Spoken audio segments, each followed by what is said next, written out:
Começa agora o programa Hora e a Vez da Pequena Empresa, sempre levando para você muitas informações e atrações. Confira! O professor Edmundo Medeiros atualizando as informações sobre a reforma tributária e os impactos para os micro e pequenos empresários.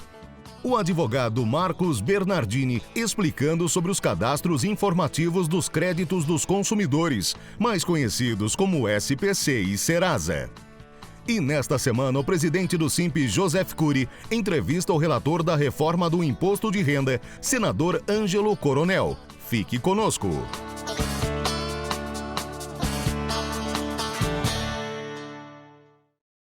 O ano de 2019 foi marcado não apenas por uma das piores pandemias da história. No âmbito tributário, múltiplas propostas de modificação do sistema de impostos e contribuições sociais ganharam holofotes, a começar por duas que tramitaram separadamente nas duas casas do Congresso. Na Câmara dos Deputados, a PEC 45 de 2019, elaborada pelo economista Bernardo Api, foi proposta pelo deputado Baleia Rossi, do MDB de São Paulo. Criava o IBS, em substituição ao IPI, PIS, COFINS, ICMS, ISS, e teria uma transição que duraria até 50 anos. No Senado Federal, a PEC 110 de 2019 abraçou um texto de 2004 do ex-deputado Luiz Carlos Rauli.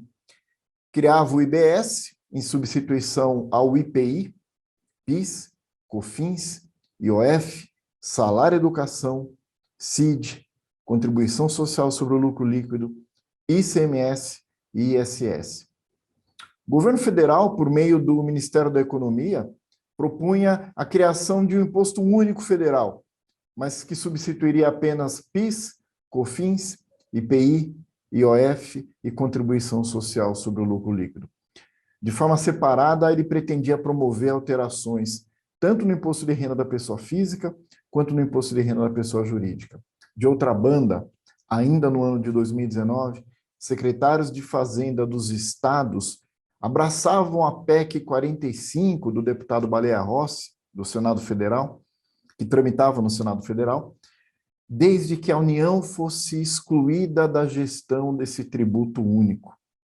Por fim, empresários ligados ao movimento Instituto Brasil 200 propunham a criação de um imposto único federal, algo parecido com a extinta CPMF, e que incidiria sobre movimentações financeiras, em substituição a todos os tributos, exceto o imposto de renda e alguns com função regulatória.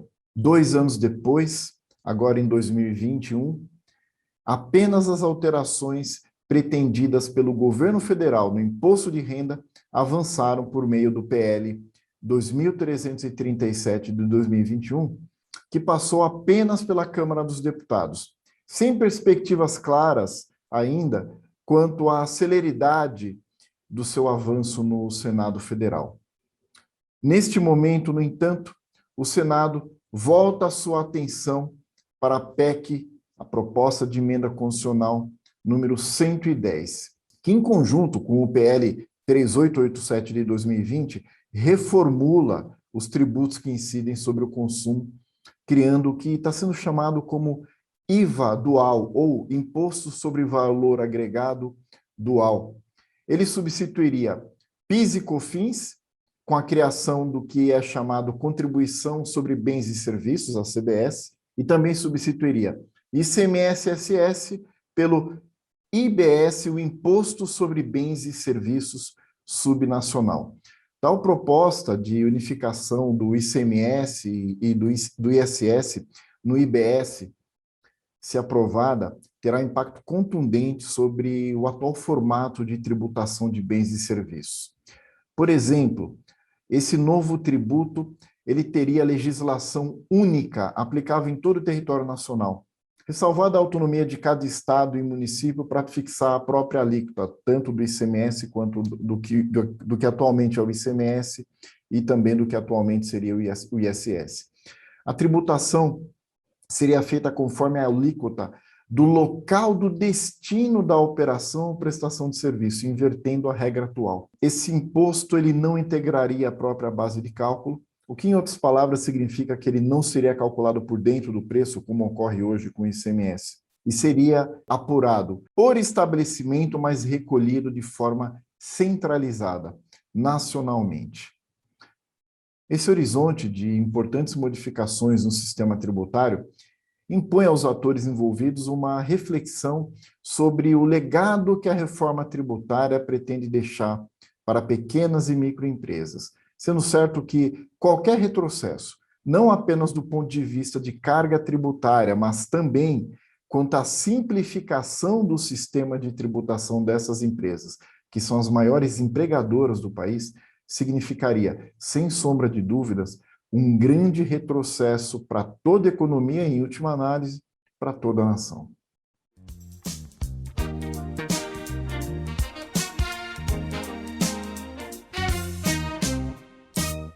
O site Juris 360 inova a tradição jurídica, levando a todos uma plataforma de informações sobre direito de forma simples e direta. Juntamente com o SIMP, eles querem levar até você mais entendimento jurídico e, consequentemente, maior segurança para a sua empresa. Primeiramente, gostaria de apresentar a vocês o canal Juris 360. O objetivo deste canal é levar até vocês, pessoa física, pessoa jurídica, informações sobre leis, direitos, que vocês possam ter conhecimento e, ao mesmo tempo, se defender quando seus direitos estão sendo violados. Este canal leva até vocês conhecimento sobre direito do consumidor, direito das obrigações, áreas tributárias, que é muito importante para as empresas.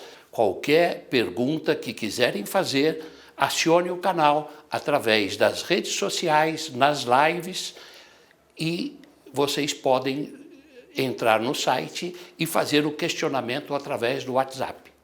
Gostaria também de apresentar nosso colega e amigo, Dr. Cláudio Ramos, especialista em Direito Digital. Amigos, venho trazer um convite especial para dia 28/10. O canal Juris 360 traz informação de valor, conteúdo técnico para que você tenha mais sucesso na sua organização. Nós estaremos tratando a Lei Geral de Proteção de Dados, com ênfase nos impactos dela nos recursos humanos. E nós sabemos que as micro e pequenas empresas representam 52% da mão de obra formal do Brasil. Então você que tem empregados, você que tem prestadores de serviços, clientes, deve se ocupar desse tema, a proteção dos dados das pessoas físicas. As sanções administrativas já estão em pleno vigor e uma delas fala em multa de 2% do faturamento líquido até 52 milhões de reais. Então venha buscar informação, conhecimento para promover a adequação a essa Lei Geral de Proteção de Dados.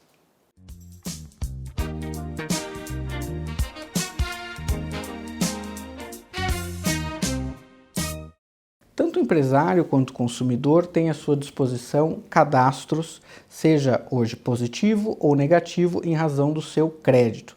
Os famosos Serasa e SPC.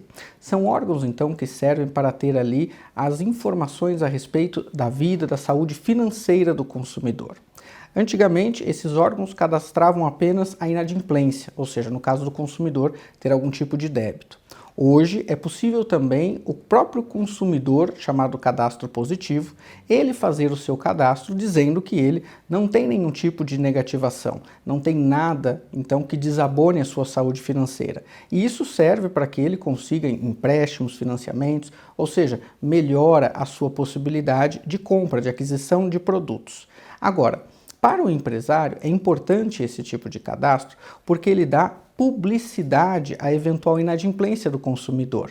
Se eventualmente o consumidor ele faz algum tipo de negociação parcelada ou por meio de cheque, algum tipo de pagamento posterior e ele não cumpre, o fornecedor, o empresário, ele tem também à sua disposição, além da justiça e outros mecanismos, a publicidade daquela inadimplência, ou seja, ele pode cadastrar, ele pode negativar nesses órgãos aquele consumidor, dizendo que ele está devendo, ele está com débito. A partir do momento que o empresário faz isso, ele tem 5 anos para deixar ali aquela negativação. Depois de 5 anos, dependendo da dívida, ela pode até persistir, não prescreve necessariamente, mas ele deve tirar do órgão, do SPC ou do Serasa. E a partir do momento que o consumidor, que esteja lá com o seu nome inserido, ele faz a quitação dessa dívida, é muito importante que o empresário retire essa negativação, retire esse apontamento no prazo máximo de 5 dias, sob pena de, eventualmente, o próprio empresário responder por danos morais em razão da permanência indevida. Outra questão é que o consumidor ele tem direito a, antes dessa inserção, ser comunicado pelo próprio órgão que vai gerar o cadastro, ou seja, o Serasa e a SPC devem enviar uma carta ao consumidor informando da sua negativação. A letra K, de Kant, considerado o principal filósofo da era moderna. Kafka, um dos mais influentes escritores do século XX. Kepler, figura-chave da revolução científica do século XVII. Keynes, suas ideias mudaram a teoria e a prática da macroeconomia. O caminho para o sucesso começa com a letra K. Acesse captar.net e descubra tudo sobre esse caminho.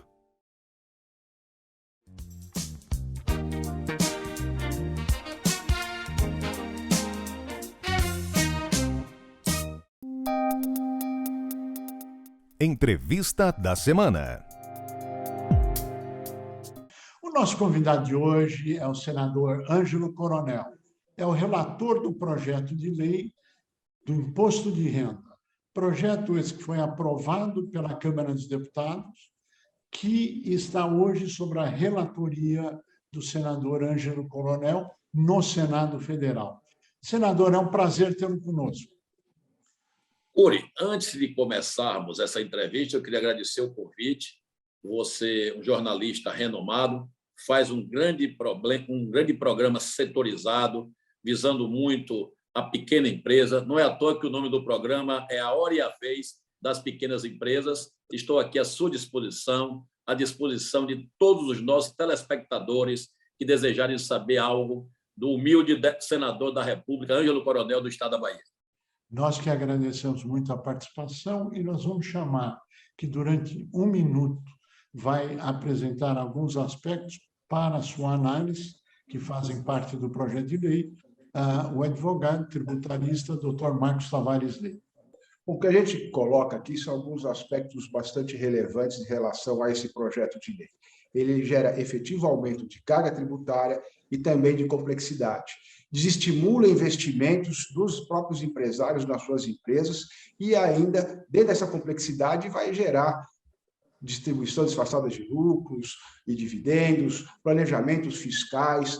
Além disso, em relação à própria pessoa física, ainda faz limitações na questão dos descontos na declaração simplificada, também gerando, portanto, aumento efetivo de carga tributária para as pessoas físicas na sua declaração de imposto de renda. Reduz ou elimina benefícios fiscais para setores e atividades também estratégicas. Diante de tudo isso, o que a gente vê é isso: desestimula investimento, aumenta a carga tributária, aumenta a complexidade também nessa questão das apurações tributárias, de maneira que vai na contramão do que se coloca de uma simplificação e redução de carga tributária. Senador, nós agradecemos muito a gentileza de ouvir as análises do nosso departamento jurídico, do Dr. Marcos Tavares, e pedimos agora que a gente conversasse um pouquinho a respeito. As afirmativas que ele fez, por exemplo, de aumento de carga tributária. Qual a sua avaliação, senador? Uri, esse projeto que foi encaminhado para a Câmara pelo Ministério da Economia e que foi modificado e aprovado na Câmara dos Deputados e que está hoje no Senado sob a nossa relatoria, é uma das peças mais funestas da República. Essa peça ela consegue desagradar a 100% dos envolvidos, tanto os entes federados como as empresas que são os geradores de impostos. E também até as pessoas físicas que imaginavam uma tabela mais compensatória, pelo menos corrigida pela inflação, e que não foi isso que foi prometido em campanha. Eu até chego a me perguntar que parece que o Ministério da Economia é inimigo do governo. Porque, imagine, vamos começar do imposto de renda pessoa física. Tem 15 anos sem correção. A inflação está aí. Ou seja, se você corrigir a tabela do imposto de renda somente com os índices inflacionários até o mês de setembro, agora que passou, nós teríamos uma média de reajuste em torno de 41%. O governo reajusta a primeira faixa de isenção de 1.900, passou para 2.500, e as outras ele reajustou em 13%. Ora, o IPTU sobe, o carnê de água sobe, a energia sobe, que acompanha o índice inflacionário. Quer dizer, o salário, quer dizer, fica no absurdo. Quer dizer, por que não subir também a tabela do imposto de renda? Quer dizer, isso aí é uma decisão unilateral e quero também ser justo. Não é somente do governo atual, já vem também de outros governos que não se preocuparam em nenhum momento de fazer o reajuste da tabela de isenção de imposto de renda, seguindo pelo menos os índices inflacionários.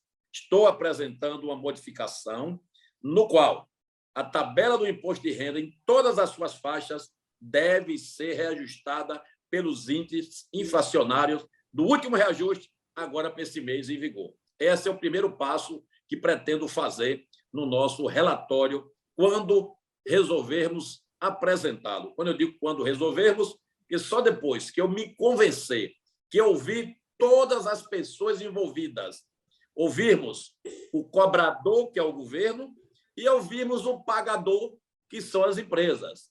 Porque, na verdade, Cury, nós não podemos fazer algo unilateral. O governo quer arrecadar, o empresário quer pagar, mas o empresário não quer sofrer, mais uma vez, uma escorte fiscal, um aumento de tributo, e ainda mais, complicando o recolhimento de tributos. Porque esse projeto é ruim em tudo. É ruim porque aumenta a carga tributária, é ruim, dificulta os setores de contabilidade gerar a escrita mensal. Esse projeto chega ao absurdo de querer tributar estoque de lucros e dividendos. O empresário já pagou 34% quando apurou os lucros no seu balanço no passado e deixou o dinheiro em caixa para reinvestir na empresa. O governo quer simplesmente, é como se fosse uma multa. Você não distribuiu, quer fortalecer a sua empresa, mas o governo diz, não, você não distribuiu porque você não quis. Já que você não distribuiu, quando você distribuir agora, você vai pagar 15%. Você sabe o que vai acontecer com isso, meus amigos telespectadores, meu caro Cury? Vai ter o maior contencioso tributário da história brasileira. Todo empresário que for distribuir forçadamente vai ajuizar. E se ele ajuiza, o que é que vai acontecer? Ele não vai recolher. Então, o governo vai ter simplesmente uma ilusão arrecadatória e que não vai existir na prática. Então, isso aí é um dos absurdos maiores desse projeto que botaram lá o número 2337. Uma peça linda, maravilhosa, mas para inglês ver, não para brasileiros. Isto sobre o aspecto da pessoa física, existe aumento tributário. Para a pessoa jurídica, também existe um aumento tributário, também existe aumento do desencaixe, existe a punição da burocracia, emperra uma série de fatores. O senhor tem ouvido vários setores, vários segmentos da sociedade. Teve um único setor, um único segmento produtivo desse país que apoia esse projeto de lei?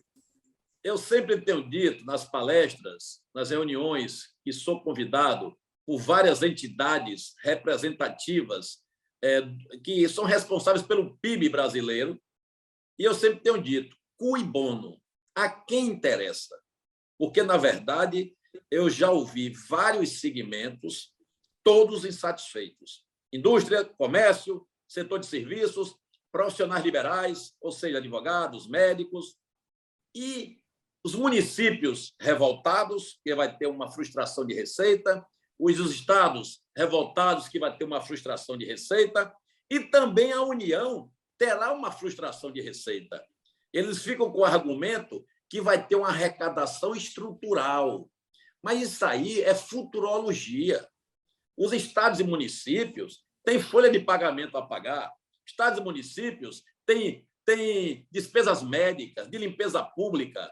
E para vocês terem uma ideia, meus caros telespectadores, 42% dos 5.570 municípios do Brasil, só 42 têm receita própria. Os demais vivem do repasse dessas verbas, tanto da União como dos estados. Então, como é que esses municípios vão esperar a estrutura chegar, essa futurologia chegar para bancar as suas despesas? Então, repito, se não agrada Estado, se não agrada município, se não agrada todos os pagadores de impostos do Brasil, ele agrada a quem? Esse projeto foi feito para quem? Eu acho, inclusive, que parte do Ministério da Economia, os pensantes que fizeram esse projeto, deve ser contra o governo radicalmente, porque fazer uma peça dessa é simplesmente expor qualquer presidente que esteja de plantão a simplesmente pegar impopularidade com o setor produtivo brasileiro. Pela análise apresentada pelo senhor até agora, me parece que esse projeto não deve prosperar.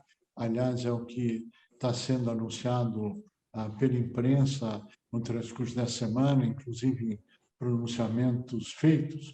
O senhor acredita que o seu relatório sairá esse ano ou só no ano que vem? E se sair, pelo jeito deve ser contrário, o Senado irá rejeitar esse projeto? Olha bem, eu sou baiano. Baiano gosta de trabalhar com tranquilidade e jamais sob pressão. Quanto mais pressionam a nós baianos, a gente fica mais lento. E quando eu vejo a cobrança para apresentar o relatório a qualquer custo, isso não vai acontecer. Não vai acontecer porque eu tenho responsabilidade com o Brasil. Sou senador pela Bahia com 4 milhões de pessoas que votaram comigo. Eu tenho responsabilidade, além da Bahia, com todos os outros estados do Brasil.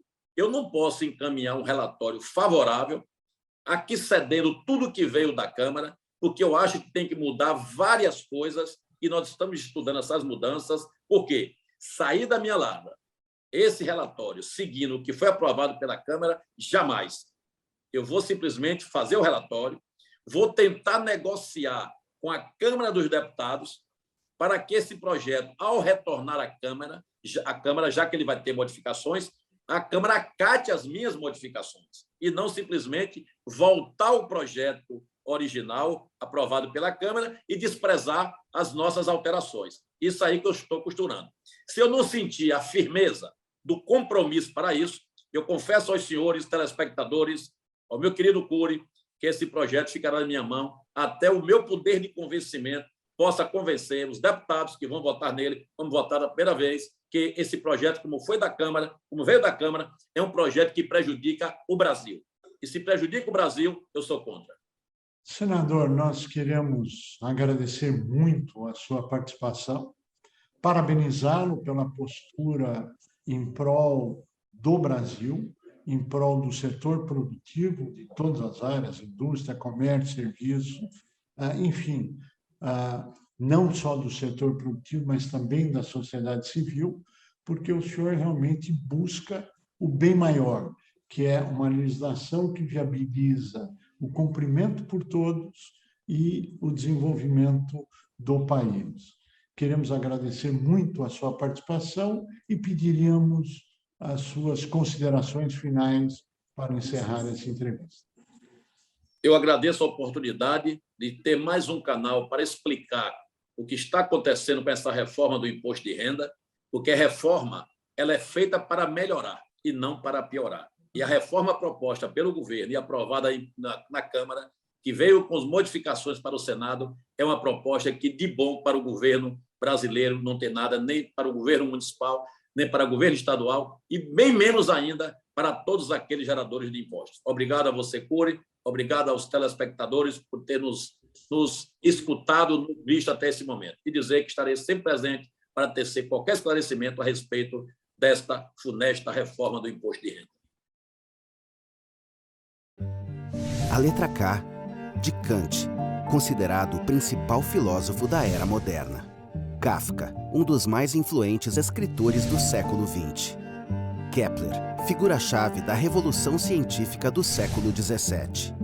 Keynes, suas ideias mudaram a teoria e a prática da macroeconomia. As ideias, a mudança, o conhecimento começam com a letra K. Acesse agora captar.net e saiba como você pode ter acesso a tudo isso.